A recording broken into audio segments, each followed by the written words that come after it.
नमस्कार दोस्तों, आज मैं आपको गुरुवार व्रत की कथा सुनाने जा रही हूँ। प्रेम से बोले बृहस्पति देव की जय हो। एक समय की बात है, एक गांव में एक साहूकार रहता था जिसके घर में अन्य वस्त्र और धन किसी की कोई कमी नहीं थी। परंतु उसकी स्त्री बहुत ही कृपाण थी, किसी भिक्षार्थी को कुछ भी नहीं देती थी, सारे दिन घर के कामकाज में लगी रहती थी। एक समय एक साधु महात्मा बृहस्पतिवार के दिन उसके द्वार पर आए और भिक्षा की याचना की। स्त्री उस समय घर के आंगन को लीप रही थी। इस कारण साधु महाराज से कहने लगे कि महाराज, इस समय तो मैं घर लीप रही हूँ, आपको कुछ दे नहीं सकती, फिर किसी अवकाश के समय आना। साधु महात्मा खाली हाथ चले गए। कुछ दिन के पश्चात वही साधु महाराज आए, उसी तरह भिक्षा मांगी। साहूकारनी उस समय लड़के को खिला रही थी। कहने लगी, महाराज मैं क्या करूं, अवकाश ही नहीं, इसलिए आपको भिक्षा नहीं दे सकती। तीसरी बार महात्मा आए तो उसने उन्हें उसी तरह से टालना चाहा, परंतु महात्मा जी कहने लगे कि यदि तुमको बिल्कुल ही अवकाश हो जाए तो मुझको भिक्षा दोगी। साहूकारनी कहने लगी कि हाँ महाराज, यदि ऐसा हो जाए तो आपकी बड़ी ही कृपा होगी। साधु महात्मा जी कहने लगे कि अच्छा, मैं एक उपाय बताता हूँ।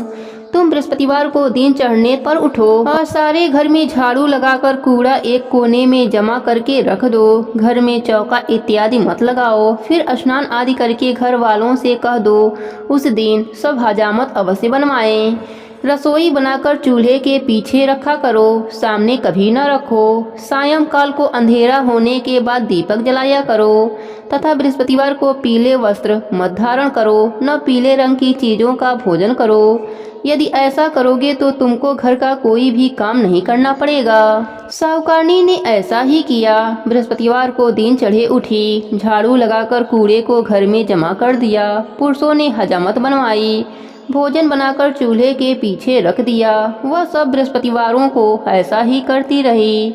अब कुछ काल बाद उसके घर में खाने को दाना न रहा। थोड़े दिनों में महात्मा फिर आए और भिक्षा मांगी, परंतु सेठानी ने कहा, महाराज मेरे घर में खाने को अन्न नहीं है, आपको क्या दे सकती हूँ।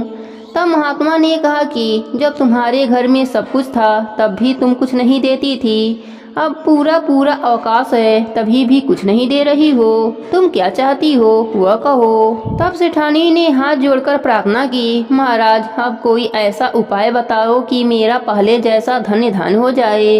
अब मैं प्रतिज्ञा करती हूँ कि अश्वमेव जैसा आप कहेंगे वैसा ही करूँगी।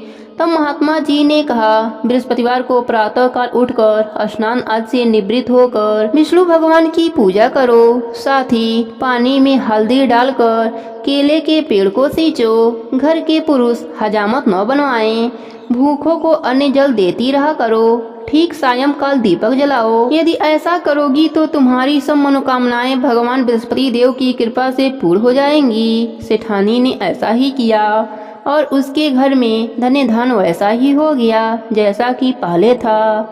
इस प्रकार भगवान बृहस्पति देव की कृपा से अनेक प्रकार के सुख भोग कर दीर्घ काल तक वह जीवित रही। प्रेम से बोली बृहस्पति देव की जय हो, विष्णु भगवान की जय हो।